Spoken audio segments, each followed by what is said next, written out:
Welcome back to MSU Tonight. I'm joined in the studio tonight by Beau Mohon. I did it. I butchered it, but it's You're okay. fine. We're gonna keep You're all rolling. good. All right. Welcome. Welcome. Thank you so much for having me, Megan. Yes. Absolutely. Yes, Thanks thank for you coming. so much. I'm so excited to be here. That's awesome. I love when people are excited. It makes me very excited. So, Beau, tell us about yourself. I'm Beau. I am a student here at Murray State. I'm a political science major with a minor in religious studies. Okay. So yeah. Religious studies. Awesome. Awesome. Okay. So we're just gonna break right into it. Do it. Election is less than a month away. What are your hopes for that? Well, I hope probably for like the same thing like everyone else, for peace and stability, because obviously these are very hectic times right now, very scary times, and I just hope that no matter what happens, that order and peace and just the well-being of the American population is, like there's faith again in that. Yeah. You talk about order and peace. So when, Trump had that statement of, he's not going to commit right now to a peaceful transfer of power, how do you think that might go? I remember I've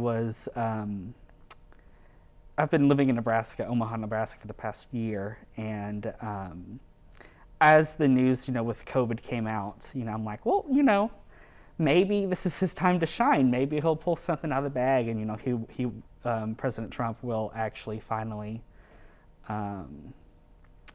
pull himself together in the face of this kind of awful tragedy that's happening. And as he kept, doing what he does, I really, it was alarming. And when he recently said that, I was like, oh, like this is very real. Whenever COVID-19 happened, I kind of realized like how privileged we are as Americans, because we never think that something like COVID could happen to us. A viral pandemic, that's only in third world countries. Like that doesn't, we're Americans. Like we don't have to worry about that.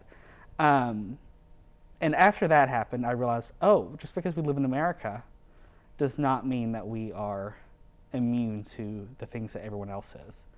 And we are not immune to dictators, apparently. Indeed. So let's kind of shift. Let's talk a little bit about Supreme Court Justice Ginsburg passed away.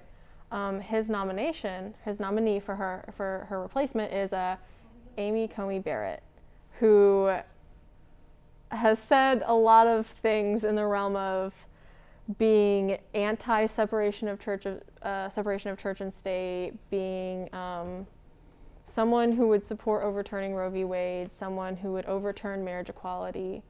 What are your thoughts in that realm? I think a lot of the discussion around the hearing is very unfortunate, because it seems a lot of people are focusing on her religion and her religious beliefs. I mean, I think more than half of the Supreme Court is Roman Catholic. The other half, I think, is Jewish, and I think there's one Episcopalian on there who was raised Catholic. I think that is a very big misdirect that is happening there.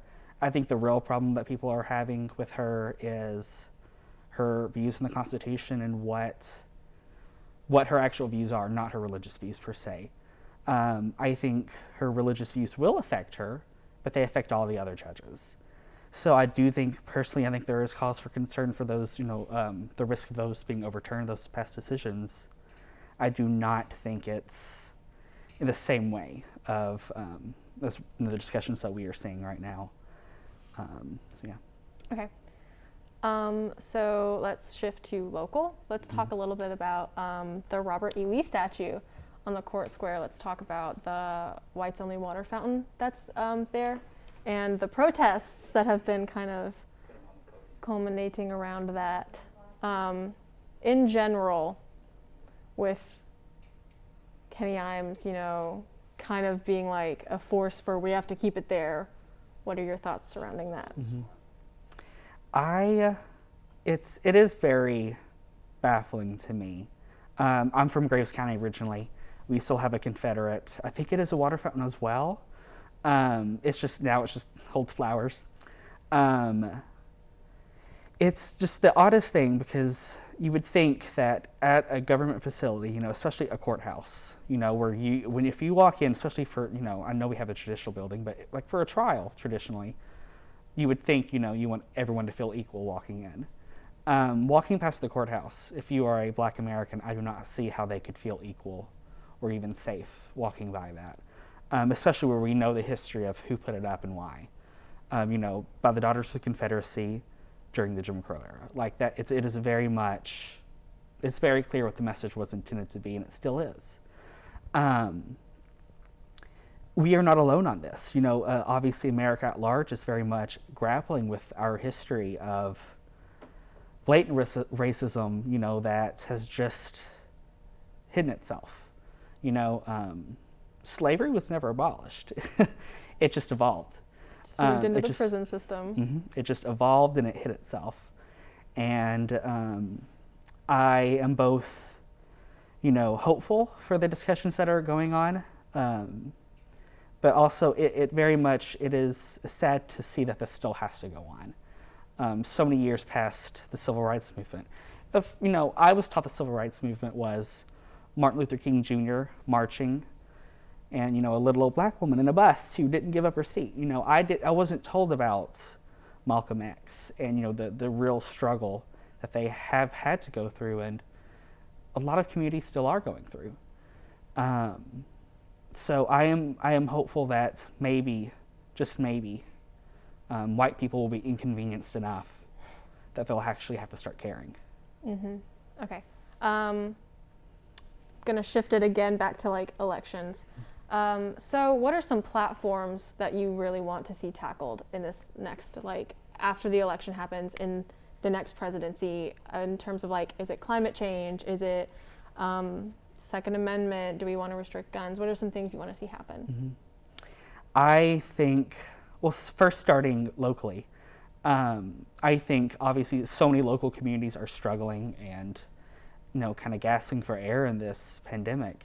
I think that, we really do have to, as a community, rally around each other, socially distanced, of course, but, really take stock of our community and realize, what we actually really do have here. And I think, we need our elected officials to mirror that and do what they can to support our local businesses and do what we can to shore up our communities. Nationally, on the large scale, obviously the same thing, but I think what I'm hoping to see in the next administration, whichever it is, whoever wins the election, things like tackling climate change, because that is such a looming threat for all of humanity. Pushing greater access to health care, just the general welfare of our country. We have got to realize, and this pandemic is again a great example of Americans have become so individualistic that we do not know how to connect with each other truly as a community. That we have got to learn how do we build, an America that we can be proud of again. Absolutely. Awesome. Well, thank you so much for this discussion. When we come back, we're going to be talking about Halloween and Halloween movies and all things Halloween. It'll look a little different. It'll be great. So stay tuned. Don't leave.